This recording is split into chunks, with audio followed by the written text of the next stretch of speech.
नमस्कार विद्यार्थी मित्रांनो, आपल्या MPSC PIQ base 1 mark fix series मध्ये आपलं स्वागत आहे। आज आपण नाही का जे कंबाईंडचा पेपर झाला जो 25चा त्याबद्दल चर्चा करणार आहोत। त्यामध्ये आपण ते पेपर कसा होता नेमका हा प्रश्न बऱ्याच जणांचा आहे। तर पेपर जो होता माझ्या पर्सनल ॲनालिसिस सांगतो की पेपर जो होता तो लेंदी होता, वेळ लागत होता, ट्रिकी होता। त्यानंतर जे पेपर सेटर आहे त्याने नक्कीच नाही का गुगली टाकली आणि त्यामध्ये बरेच पोरं जे म्हणतो ना आपण कन्फ्युजन झालेले आहे आणि त्याचा परिणाम त्यांच्या अटेम्प्टवर सुद्धा झालेला आहे। जर आपण स्वाभाविकपणे जर विचारलं की बा पेपर कसा होता मागील वर्षीच्या तुलनेत, तर नक्कीच नाही का टफ होता म्हणता येईल, मॉडरेट टू टफच म्हणता येईल। कारण की कसं होतं, हर क्वेश्चनला आपण जेव्हा पाहत होतो, जसं जिओग्राफी जर पाहिलं तर मागील वर्षाच्या तुलनेत नाही का खूप हार्ड विचारण्यात आलं आणि कन्सेप्टर होतं। आणि आपण कसं पाठांतरावर जास्त फोकस करत असतो कंबाईंडवाले, आणि तसे प्रश्न राज्यसेवेला येणं अपेक्षित होते परंतु आपल्याला आले। तर त्यामध्ये आपण ते सेंटेन्स आपल्याला 2-3 वेळा वाचा लागत होतं आणि त्याचा परिणाम काय होत होता माहित आहे का, पुढील क्वेश्चनवर होत होता आणि ते नक्कीच नाही का अटेम्प्ट कमी करण्यासाठी कारणीभूत होत होता। त्यामुळे या वर्षीचा जो कट ऑफ बिन आहे ना नक्कीच कमी येणार आहे। आणि कट ऑफ बद्दल तर आपण काही बोलू नाही, परंतु पेपर कसा होता नेमका ते सांगू। तर मॉडरेट टू हार्डच म्हणता येईल, कारण की मी स्वतः दिलेला आहे आणि मागील वर्षी मला 71 मार्क होते, तर या वर्षी नक्कीच कमी येणार आहे। तर ते मी सांगणारच आहे तुम्हाला किती मार्क माझेवाले बरोबर आहे किती आहे, कारण की जे काही मी फळ्यावर लिहिलेले आहे क्वेश्चन हे टॉप आहे। समजा मी मॅक्झिमम म्हणतो ना 24 प्रश्न, 24 ते 28 प्रश्न चुकणंच आहे अपेक्षित सर्वांचीच। 24 ते 28 काही व्यक्ती असू शकतात अपवाद, परंतु हे मी ॲनालिसिस सांगितलेले आहे आणि कोणता प्रश्न आहे ते सुद्धा सांगितलेलं आहे। फक्त मी तुम्हाला नाही का स्क्रीनवर काही मी लावले नाही प्रश्न, मी फक्त सांगतो की बा हिस्ट्रीमधले 2 कोणते बा हार्ड आहे, बाकी सोपे होते असा। तर बघा आपल्याला नाही का सर्वात सोपा जर यावर्षी जर पाहिला ना आपण, तर इकॉनॉमिक्स होता सोपा। कारण की इकॉनॉमिक्स मध्ये नाही का जास्त काही नव्हतं, 2-3 क्वेश्चन सोडले ना तर बाकी इकॉनॉमिक्स मध्ये मार्क आपल्याला भेटत होते 12-13। आता पाहू आपण हिस्ट्री बद्दल नाही का आपल्याला 10 प्रश्न होते, त्या 10 प्रश्नामध्ये नाही का 2 क्वेश्चन टफ होते। एक होता मुंबई पोलीस कमिशनर जे होता, चार्ज फॉर्जेट उत्तर दिलं, तर हे ना अपेक्षित नाही होता आपल्याला। हा एक क्वेश्चन होता। त्यानंतर नाही का कोणाला आयटकचा वाटू शकते, आयटकचा बघतो मी, त्यामधले 2 क्वेश्चन सांगत आहे माझ्या ॲनालिसिसवरून, बाकी क्वेश्चन रिपीटच होते तसे पाहिलं तर। एक 9 नंबरचा क्वेश्चन होता सी सेट मधला, 1857च्या उठावानंतर नीळ उत्पादक जे होते ना त्यामध्ये यश मिळण्यास कारण, ही तर चुकू शकते बरेच जण, किंवा 50 मध्ये येऊ शकते, एबीसी किंवा एबीडी यापैकी लिहू शकते, परंतु हा क्वेश्चन चुकू बी शकते कारण की हिंदू मुस्लिम ऐक्य त्यावेळेस आपल्याला वाटू शकते बा वेगळा, हा लक्षात घ्या। कारण की विद्यार्थी म्हणून बरेच प्रश्न निर्माण होते त्यावेळेस, बाहेर आल्यावर सोपं वाटते ते।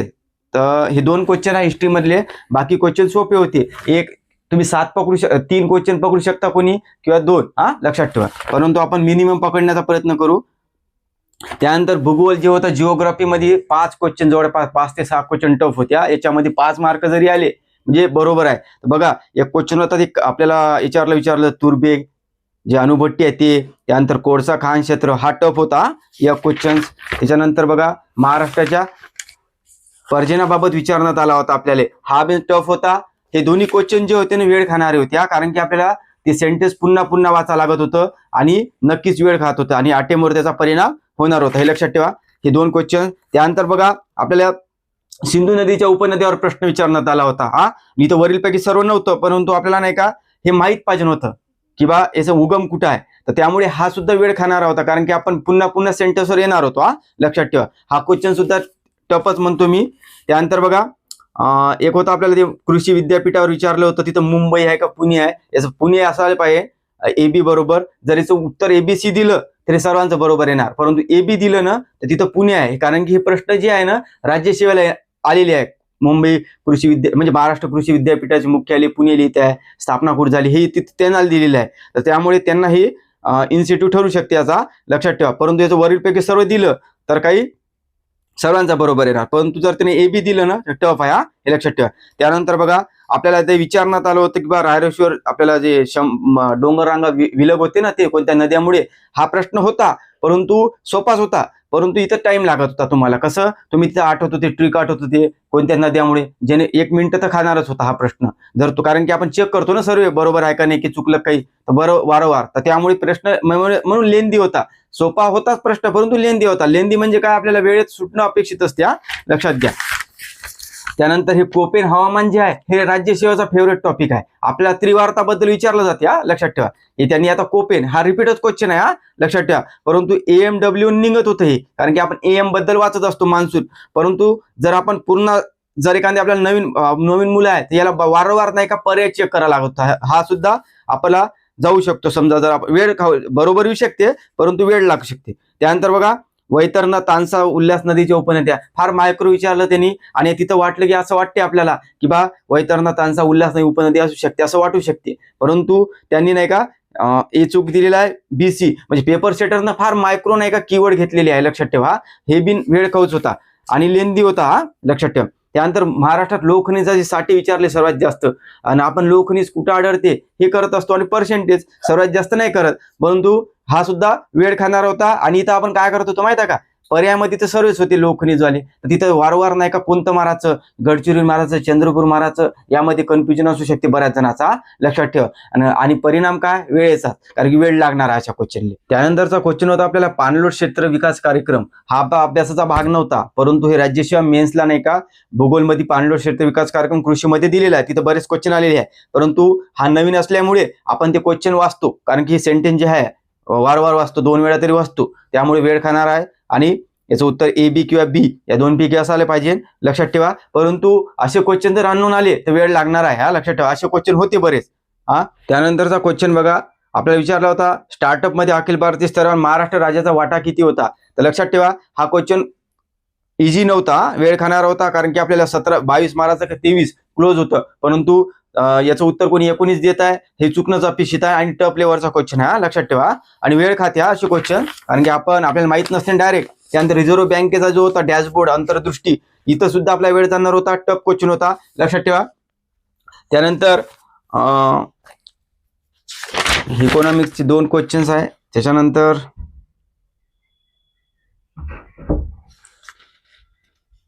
त्यानंतर जर म्हटलं आपल्याला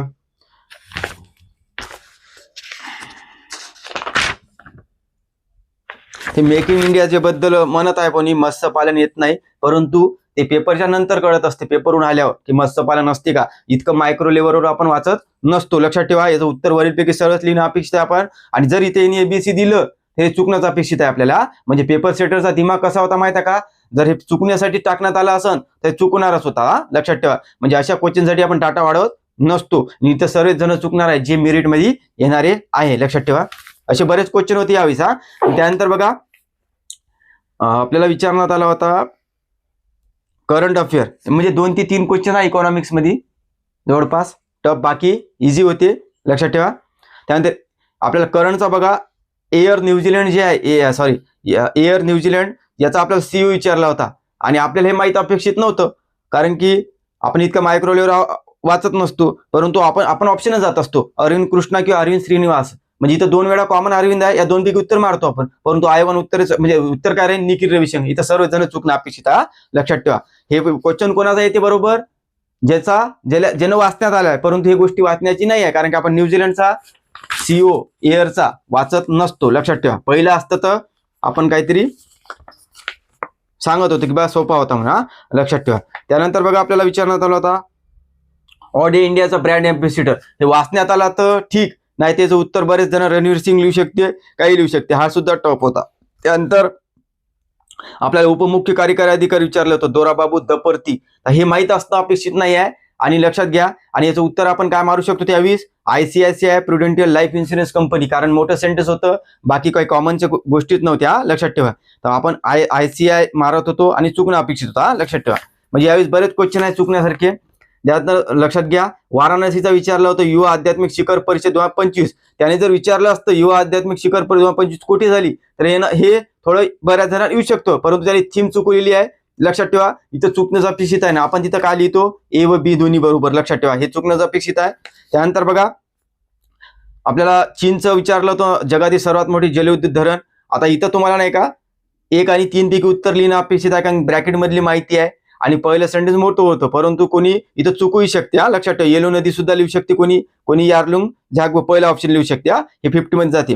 त्यानंतर बघा नवी दिल्ली येथे नाही का कम्प्युटर सिक्युरिटी इन्सिडेंट रिस्पॉन्स टीमचं उद्घाटन कोणी केलं होतं, इथं चुकण्याचं अपेक्षित आहे, ज्याचा वाचण्यातला भागच नाही आहे, कारण की हे अशा गोष्टी आपण वाचत नसतो. याचं उत्तर नाही का आपण SD कुमारस्वामी लिहू शकतो, कारण की मोठं सेंटेन्स आहे ते लिहू शकतो, कारण कॉमन तर काही भेटत नाही. मनोहरलाल वेगळं दिसत आहे ऑड आणि आउट, परंतु हे तिथं नाही जाणवत. आपल्याला लक्षात ठेवा, हे आपल्या पेपर नंतर जाणवत असते.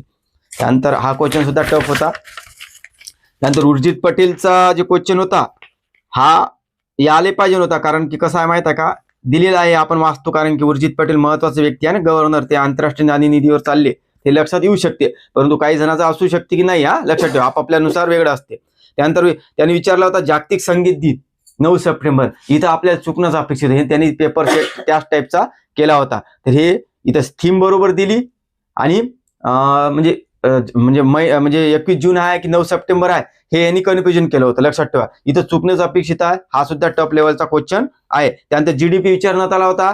इथं माहित आहे का, इथं आपल्याला माहित असणं अपेक्षित नाही आहे परंतु आपण इथं कॉमन जात असतो 7.5 किंवा 7.2, कारण की 8.5 आहे. हा उत्तर 7.5 लिहिणारे भक्कम जण असू शकते आणि ह्या चुकणं असू शकते. लक्षात ठेवा, हे का आपण पाठ करून जात नाही. त्यानंतर बघा पहलगाम याच्यावर विचारलं होतं, करंट टफ क्वेश्चन होता. पहिले 2 सेंटेन्स माहित होतं, परंतु वैष्णवी देवी आहे का अमरनाथ आहे हे वाचत नसते कोणी त्यावेळेस. लक्षात ठेवा, आणि हे चुकणंच अपेक्षित आहे. मी तुम्हाला हे सांगत आहे. यावेळेस त्यांनी द्रोणाचार्य विचारलं होतं, परंतु दीपाली देशपांडे जी होती तिथं देऊन होतं आपल्या पुस्तकामध्ये की दीपाली देशपांडे महाराष्ट्राची आहे नेमबाजी, हे वाचल्याने येऊ शकते. लक्षात ठेवा, परंतु साहित्य युवा पुरस्कार अकादमीचा जो होता इथं महाराष्ट्राचा विचारलं नाही, इतर विचारले, हे कन्फ्युजन करू शकते. हे जरी तुम्ही पर्यायाने गेले, कोणाचा बरोबर आला तरी वेळ खाणार होता, कारण की आपण 4ही ऑप्शन चेक करत असतो आणि 4ही ऑप्शन चेक करणं म्हणजे काय, टाइम टाकणं आहे. लक्षात ठेवा, आणि याचा परिणाम पुढे होत असते. म्हणून अटेम्प्ट कमी का होते, याचमुळे होत असते. लक्षात ठेवा, आणि त्यांनी लेंदीच पेपर केला, कारण की कंबाईंड मध्ये 1 तासात 60 मिनिटात 100 क्वेश्चन सोडवणं हे चॅलेंज आहे. परंतु यावेळेस बऱ्याच प्रश्नावर नाही का टाइम लागत होता. हे नक्कीच नाही का मागच्या पेपरच्या तुलनेत नाही का आपल्याला जाणवत आहे जास्त करून. त्यानंतर विचारलं होतं कलम 349 मध्ये काय होत होता. प्रश्न रिपीटच आहे, मी सोर्स टाकणार आहे, परंतु तिथं जाऊन नाही का आपल्याला माहित पाहिजे की 351 आहे, मग ते 350 आहे, 348 आहे का, कोणाला डायरेक्ट ते माहित नाही, कारण की ती विशेष प्रक्रिया विचारते ना. लक्षात ठेवा, हे लेंदी होता. कोणाचा बरोबर आलेला आहे, बऱ्याच जणांचा येऊ शकते, परंतु लेंदी होता म्हणजे वेळ खाणार होता. आपल्याला 4ही पर्याय. त्यानंतर पॉलिटीमध्ये मल्टिपल सेंटेन्स यूज केले, जे राज्यसेवेला करत असते त्यांनी. लक्षात ठेवा, त्यामुळे आपल्याला नाही का 4 सेंटेन्स वाचा लागेल. पुन्हा नाही का काही जणांना रिपीट या लागत होत असं की बा आपण पुन्हा पहिल्या सेंटेन्स आलो बा इथं चुकीचं आहे का असं, त्यामुळे वेळ लागत होता, लेंदी होता, त्याचमुळे म्हणतात. त्यानंतर कलम 20-21चा फरक सांगितला होता त्यांनी. कलम 168 होता, परंतु ते सोपाच होता, परंतु 4 सेंटेन्स होते, म्हणजे आपल्याला 4ही सेंटेन्स वाचा लागत होते. साहजिकच त्याला नाही का टाइम लागत होता. त्यानंतर कलम 8 वर विचारलं ऑड मॅन आउट. आपल्याला ते बिन आपल्याला सेंटेन्स वाचाच लागत होतं की कलम 8 मध्ये 4 सेंटेन्स वाचल्यावर कळत होता. लक्षात ठेवा. त्यानंतर फडणवीस मुख्यमंत्री जे होतं सप्टेंबर 2025 टाकलं त्यांनी. तर बऱ्याच जणांना देवेंद्र फडणवीस सुद्धा लिहिलं असेल, इथं सिली मिस्टेक झाली असेल, कारण की त्यांनी सप्टेंबर 2025 म्हटलं तर त्यांना वाटलं असेल की फडणवीसच विचारत आहे का बा आता कोण आहे. तर पण सर्वाधिक काळ विचारलं होतं वसंतराव नाईकचं उत्तर आहे, आणि हे कन्फ्युजन करू शकते. मी फक्त तुम्हाला कन्फ्युजन सांगत त्यानंतर बघा आपल्याला विचारलं होतं राज्यपालाच्या कलमावर. हे कलम आपल्याला माहित पाहिजे होते, आणि 4 सेंटेन्स होते. 4 सेंटेन्स मध्ये लेंदी प्रश्न होता, आणि आपल्याला सर्व वाचल्यावर पाहा लागत होते की चुकीचं कोणता. लक्षात ठेवा.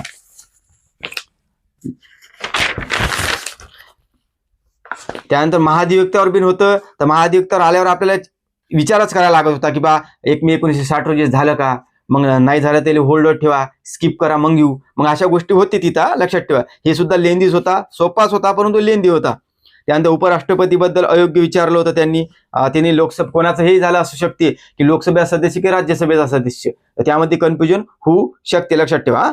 त्यानंतर पंतप्रधानाच्या भूमिकेबद्दल फार डीप क्वेश्चन विचारला त्यांनी, आणि इथं त्यांनी वरीलपैकी सर्व उत्तर दिलं नाही, एक चुकीच ठेवलं, म्हणजे हे टफ क्वेश्चन आहे, सर्वांचा चुकणं अपेक्षित आहे, कारण की हा क्वेश्चन विद्यार्थी म्हणून आपण लक्षात घेत नसतो. लक्षात ठेवा. त्यानंतर 1950 मध्ये ते 4 गट पडण्यात आले होते ना ABCD, तर यामध्ये नाही का यांनी ऑलरेडी रिपीट क्वेश्चन आहे जोडायला, परंतु आपण नाही का इतकं मायक्रो लेवलवर पाहत नसतो तिथं. परंतु पेपर सेटरनं काय केलं माहित आहे का, एचं जे आहे ते B ला लावलं, Bचं A ला लावलं, म्हणजे इथं नाही का चुकणंच अपेक्षित आहे. इथं बरेच जण वरीलपैकी सर्व लिहिलं असेल, इथं चुकणंच अपेक्षित आहे, आणि वेळ खाऊ आहे.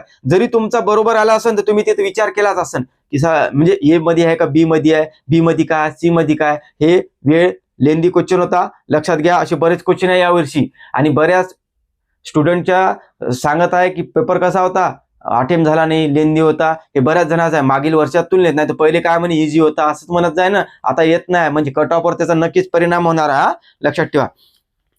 त्यानंतर म्हटलं सायन्स मधलं तर ते कार्बनचं समस्थानिकी जे होतं यामध्ये कन्फ्युजन होऊ शकते. 12, 13, 14 लिहायचं का, कारण की आता यांनी काय विचारलं होतं सर्वाधिक प्रमाणात कोण वापरू शकते, तर आपण कार्बन 14 सुद्धा मारू शकतो, लक्षात ठेवा इथं. त्यानंतर डेंटालियम हा जो आहे हा कोणत्या संघात मोडतो, तर हा मोलुस्कामध्ये मोडतो. ही एक डीप लेवलचा होता, परंतु आपण जे प्राणी घेतलं त्यामध्ये मी घेतला होता हे डेंटालियम नाव दिलेलं आहे. मी टाकतो सोर्स, कारण की मोलुस्कावर ऑलरेडी त्यांनी बरेच क्वेश्चन विचारले होते. तर आपलं काम होतं की बा मोलुस्काचं बा अदर कोणते नाव आहे की जे येऊ शकते तेच विचारत आहे त्यांनी, परंतु टफ क्वेश्चन होता, लक्षात ठेवा. त्यानंतर ते कॅटफिशचा होता. ते कॅटफिश मध्ये त्यांनी उत्तर बार्बेल आहे, बार्बेल लिहित नाही ना, आउट ऑफ क्वेश्चन आहे. पहिलं उत्तर लिहिते माणूस, माझाही चुकला आहे, कारण की चुकणंच अपेक्षित आहे, कारण की आपल्याला हे माहित नसते विद्यार्थी म्हणून, लक्षात ठेवा.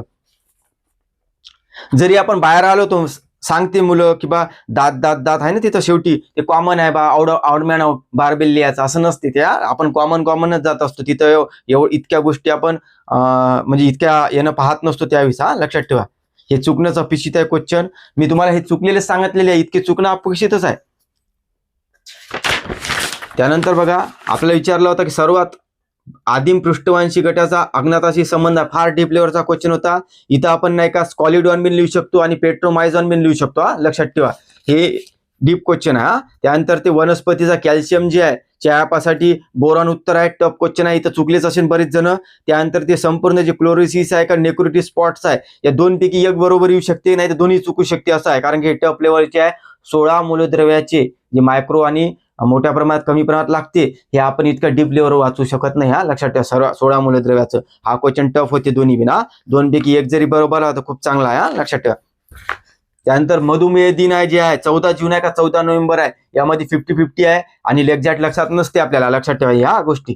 त्यामुळे इथं बिन कन्फ्युजन झाले असन आणि याच्यात सुद्धा वेळ जाते, 14 जून लिहायचं का 14 नोव्हेंबर, लक्षात ठेवा. त्यानंतर एबीओ रक्तगटाचा शोध आहे, हा सोपा होता. की जीवनसत्व सोपा होता.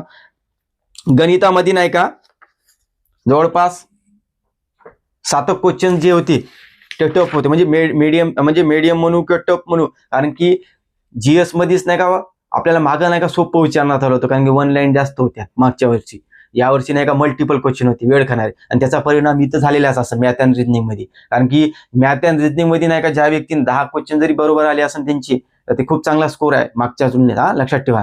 कारण की याच्यामध्ये जसं मागं कसं होतं 15, 16, 17 मार्क भेटत होते ना, 15 मार्क तर भेटत होते, 12, 13, 14, तर यावेळेस तसं नाही झालेलं आहे, लक्षात ठेवा. त्यामुळे एकूणच नाही का जर मी काढलेले प्रश्न हे एकूण 30 क्वेश्चन आहे की जे टफ आहे खरं.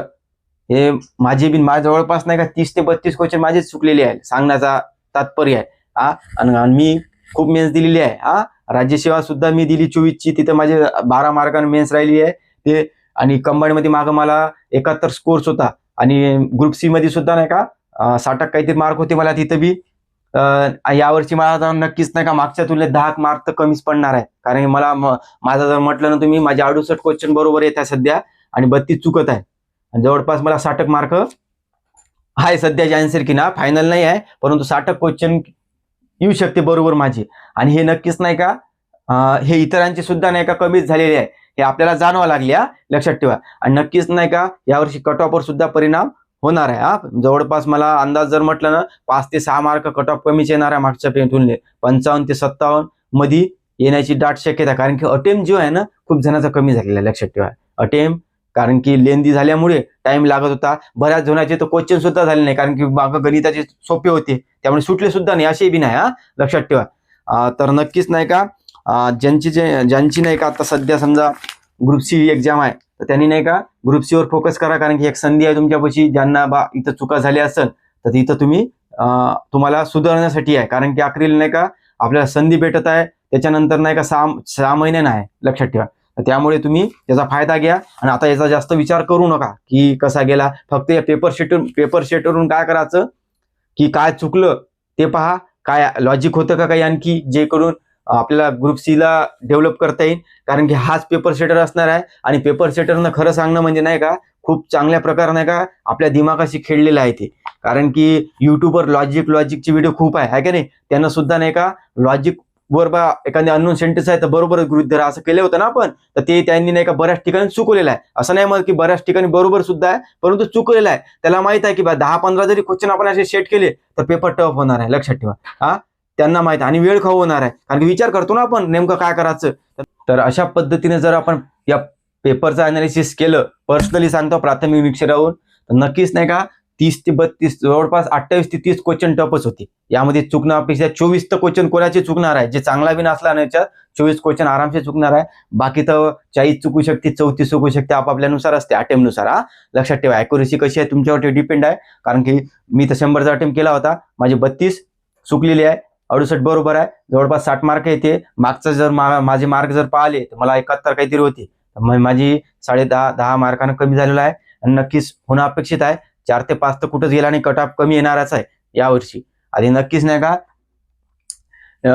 यावर्षी जे पेपर सेटर नाही आपल्यासोबत नक्कीच नाही का गुगली टाकलेली आपल्याला, त्यामध्ये बरेच जण फसलेले आहे, हे लक्षात ठेवा.